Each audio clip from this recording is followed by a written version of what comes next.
Hey, welcome to Amp Up Solar Talk, where we break down all things solar to help you own your own power. I'm Kelly with Signature Solar, and today we're talking solar mounting solutions with SnapNRack's TopSpeed mounting systems designed for faster, simpler installations. But how does it compare when you're talking security, waterproofing, and long-term durability? To help us break it all down, we've got SnapNRack's very own Derek Landino to help us answer your questions. So if you're joining us live, be sure and drop your questions in the chat. Derek, thanks so much for joining us today. Welcome to the show. Hey, Kelly, thanks for having me. Appreciate being on. You guys having me on. Absolutely. So for those who are unfamiliar with SnapNRack, tell us who you guys are. And you guys have more than just the TopSpeed mount. Tell us what sets your mounting solutions apart. Well, I would say the first thing is, we tell everybody that it's, for installers made by installers, right? We've been around for a very, very long time. And all of our systems have half-inch bits. So you're not changing bits out anytime. You're working with different products. The name SnapNRack is true. A lot of it just snaps right into place. We try to make it as seamless as possible. A lot of the components come already pre-assembled in the box, so you're not having to fumble around with a bunch of different parts and pieces. For instance, the TopSpeed that you can see on the video comes pre-assembled, 16 mounts to a box. The screws there are already pre-assembled into those pilot holes for you. So a lot of everything that we do, we just try to make it as seamless and easy as possible for the installers, trying to innovate as much as we possibly can. We have an amazing team of engineers. I give them tons of props. We always seem to innovate and come out with just some amazing new products. Yeah, and so what would you say inspired the development of the actual TopSpeed system, and what challenges were you trying to solve with this? Well, I would say, number one is I would say safety and speed. So we were trying to figure out a way to eliminate safety issues, right? And water leaks. So with TopSpeed specifically, you're not having, 3 people roped on a roof, crossing each other. A lot of the install, I'd say 90% of that install is done from the roof, from the ground. And so it mitigates having, multiple installers up on the roof running around. A lot of it's done on the ground. So you mitigate a lot of safety risks there. And then obviously the other one is water leaks.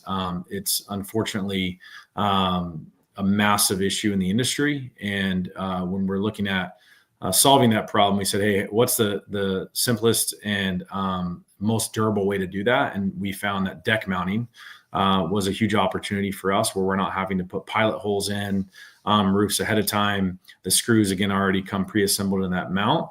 And so we wanted safety and we wanted efficiency. I think that's what a lot of companies are looking for, is how to get on and off the roof as quickly as possible, and how to spend the least amount of time possible up on top of that 45 tilt roof, right?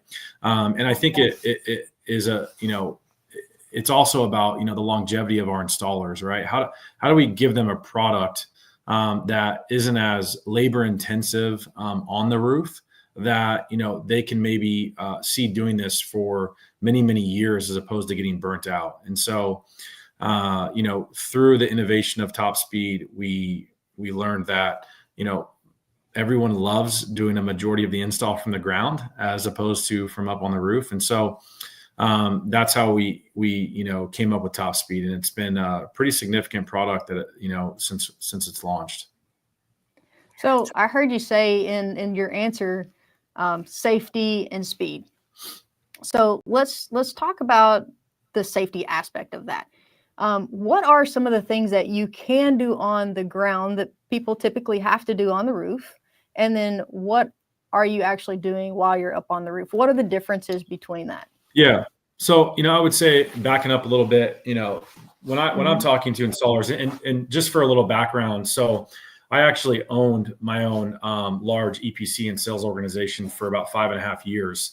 And in my mind, it was always, hey, we've got a great company. How can we be more efficient, right? How can we drive down costs? And we can't always do it from equipment, right? It has to be other things like our on and off the roof speed. And so with TopSpeed, it comes 16 per box. And the idea is you're installing 2 of those mounts on each panel.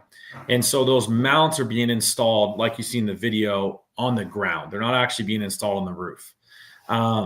Once those mounts are installed, you're then installing the inverter, and you're doing all the wire management with the inverter on the panel as well ahead of time on the ground.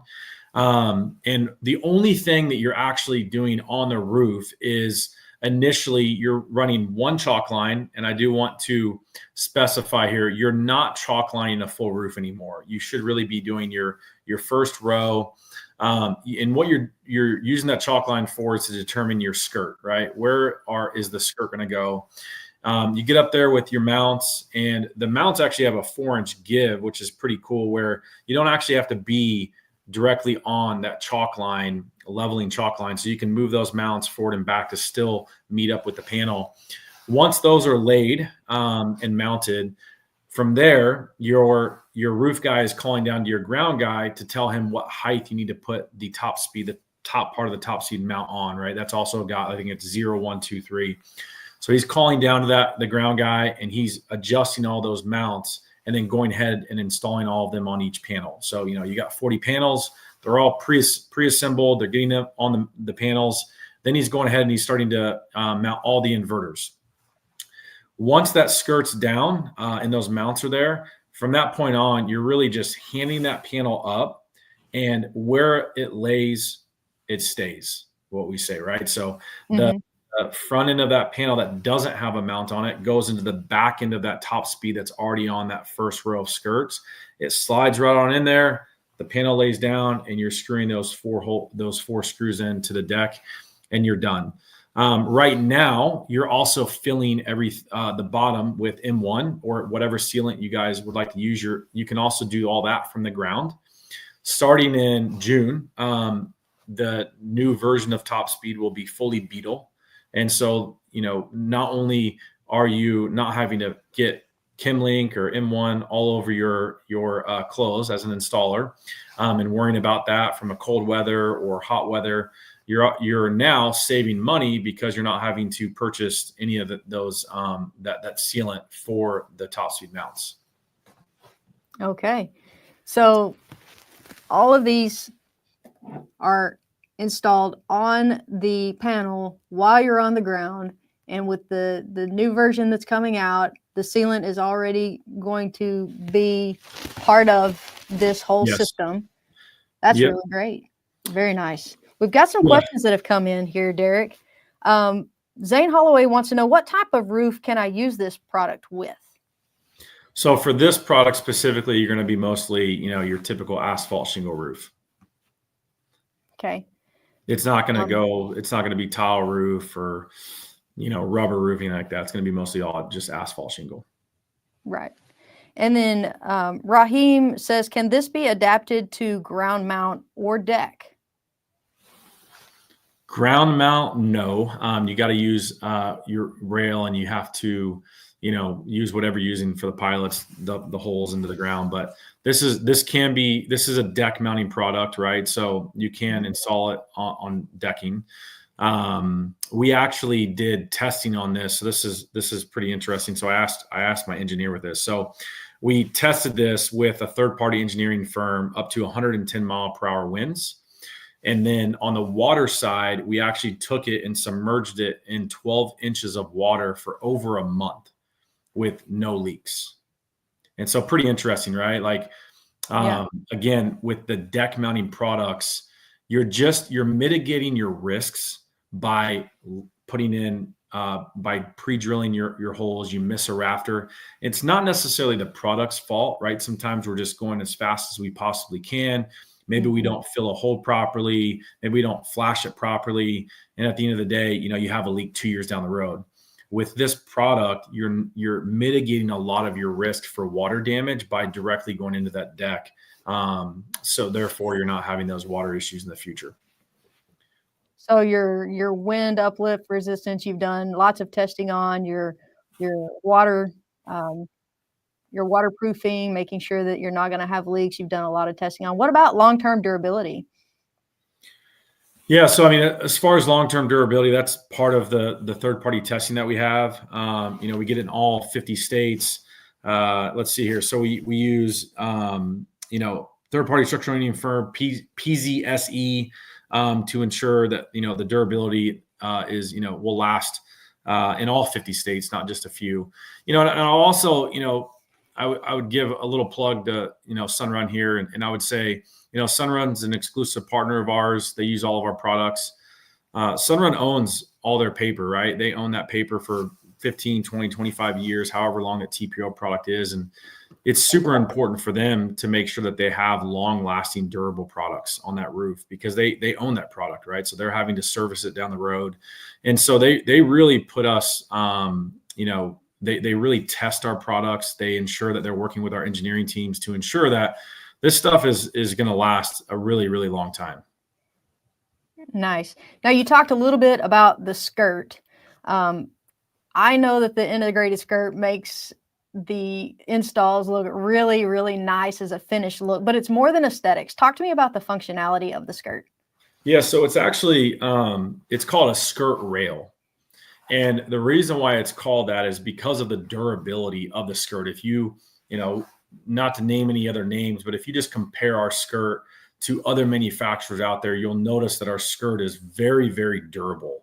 And that's partly why we call it a skirt rail, is not just the aesthetics, but it does, I was in Massachusetts 6 months ago, and we were doing an install with TopSpeed on a 45, 47 degree tilt roof.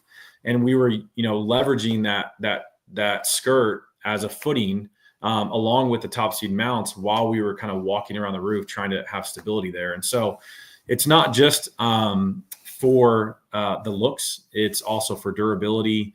In any railless component, in most cases, you're going to use a skirt. Not all the time, but in most cases, you will use a skirt. And it also provides a little bit of the grounding function for your array. Is that correct? Yes, it does. It does provide a grounding function as well for the array. Okay. Some of us have understood that the skirt is mostly for landscape oriented panels. What are the options for portrait oriented panels? So I'm smiling because it's a typical discussion point, right? So really with it's not just with railless. So I would say your rule of thumb is when you're on a rail system, you want to go portrait. You're going to save money there. You're going to be more efficient. And on a railless system, you want to go landscape. And the reason why you want to go landscape with a railless system is because of the length of the skirt. You're going to get more for your money when those panels are turned the other way around. You're going to get more length out of the panels and the mounts, right? So think of this: if the panel's portrait, you're putting two mounts on that panel, and that's the space you get when it's portrait. When you turn it landscape, think about how much longer that panel is, and you're still using two mounts for that same panel.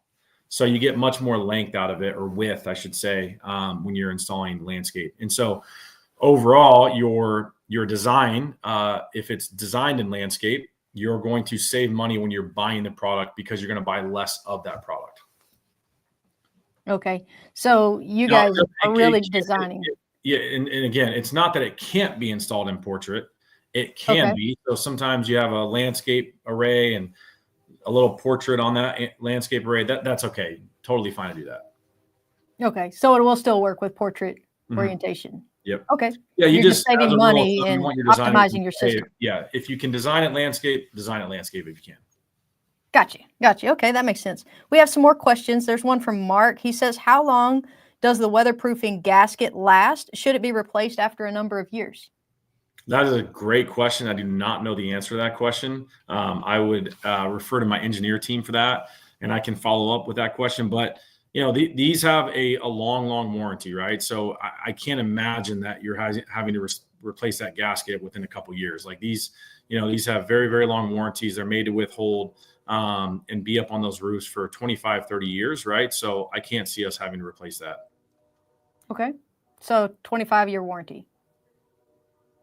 Okay, very good. And Jerry Bell wants to know, can I use this on my RV? You could. I would say it's your decision. You could. I don't see any reason why you wouldn't be able to. I'm not sure how your RV is built. So I would say, definitely take precaution. And I'm not an engineer. And so I would refer to the engineers that are going to design that for you and see if it's structurally sound to install that. But yeah, I don't see why you wouldn't be able to. Okay.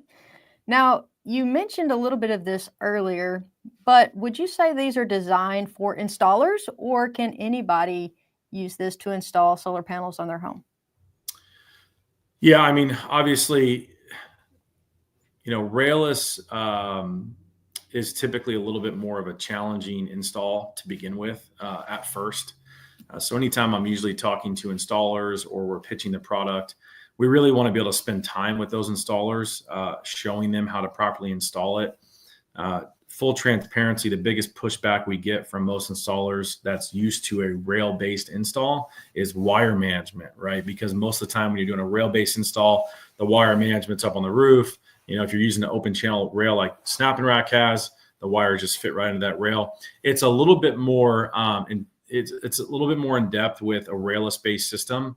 Not that it's harder, but it's a learning experience. It actually over time is faster, but anything new sometimes can be a challenge, right? And so I would say you definitely want to be, an installer in most cases. We want to make sure that we're hands-on or are giving you training with that product. We have an amazing group of field engineers that will fly out to a market, train the installers on how to properly use it. And they have all kinds of tips and tricks on how to properly use wire management the fastest way possible while still being safe, so that it is as fast as we say it is on the roof.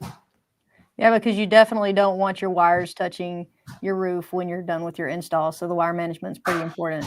Yeah, and most people on rail systems are using zip ties, things like that. Like, we don't recommend that. We have, with a railless system, we have XL smart clips, which actually will hold, I think it's up to 8 wires. And so you take your inverter string, you're rolling it up, and you can place like 3 rounds of that plus another one in that smart XL wire clip. And so we have, like I said, tons of tricks on how to properly do it the fastest way possible. I will say I got a chance to use the SnapNRack system and had never done it before. I did it for a video with non-residential panels, and it was on a display. It was not on a home. But I felt fairly confident, not having to worry about having to install them on rafters, and just having to start with one line made it seem very simple. And I was fairly confident that if I had to do this, I could do it. And so I feel like you do make it fairly simple to follow the directions with what you're given. So yeah, and I mean, again, overall, racking is, what the most amount of value that we can bring to a company is safety and efficiency with long-lasting product, right? Product's going to last a long time. You're not going to have warranty issues. And I feel like TopSpeed, when I first came to the company, I don't think I'd ever seen a product like it. It really is a standalone product. We actually did a side-by-side install comparison with our old RLU railless system, and we found it was 21.5 times faster, 21.5% faster than our old RLU system, TopSpeed was, with less manpower, right? So I think that, driving down labor costs is always a big conversation with installers, and so that they can give that cost back to customers. And TopSpeed, there really is not a faster product in the market, while also, in my opinion, the safest product in the market, because you're doing 90% of it from the ground. Yeah. So where do you see solar mounting technology heading in the next few years, and where does SnapNRack fit into that? Yeah, so it's funny. I think right now everyone's just trying to figure out tariffs and domestic content. Right. What's going to happen there? I feel like I'm on calls all the time with domestic content. But I would say, what I'm seeing right now is the is more strategy with racking companies partnering with panel manufacturers and inverter manufacturers to offer kind of an all-in-one package system, 10 kilowatt system under a certain amount of money. And it's just one SKU. So it simplifies your ordering process. It's more efficient, and you just kind of package it together, right? So I think that we're still at the beginning stages of this, but I see I'm on more and more calls with manufacturers of panels, really trying to figure out how we can partner and work together with having this package deal for solar, inverter, and racking. Bundles and kits. Yeah, it seems to be that, what everyone's trying to do to, again, just simplify it. I actually know some distributors that are doing that right now. It's one SKU, comes together in one package. And so I think that's what I'm seeing right now. Long term, I think, overall, we just need to keep fighting the fight with solar and policy, and making sure that, we can open up more states and be competitive in all the states that we're currently in. Obviously, we've had some, the industry itself has had some, ups and downs the last couple of years. So I think that, really just continuing to fight and push for policy in as many markets as we can, and be as efficient as we possibly can to drive down labor cost on and off the roof, and try to keep all of our installers as safe as we possibly can. I mean, I've seen some crazy stories, right? And so, the safer we can make installing on a 45, 47, 50 tilt roof, I think the better we're all going to be. And I think the insurance companies will love us if we do that. And so we're trying to do everything we can to make safe products that continue to be efficient with great products. Absolutely. Well, Derek, thanks so much for being here and for sharing your knowledge and insight. And thanks to all of you for being part of the conversation. If you'd like to learn more about how the SnapNRack TopSpeed mounting system can be part of your solar projects, feel free to visit us at signaturesolar.com, and we will give you more details and expert support. If you found this conversation helpful, be sure and join us next time on Amp Up Solar Talk. Thank you. I appreciate it. I would also just like to add one more thing that I think is very important to TopSpeed. As a railless product, this is a domestic content product. Although the fasteners themselves are foreign, our skirt rail is domestically made, and so you can't qualify for domestic content on that, which is a big talking piece right now. Very nice. Thanks a lot, Derek. Thank you all. We'll see you next time. Appreciate it.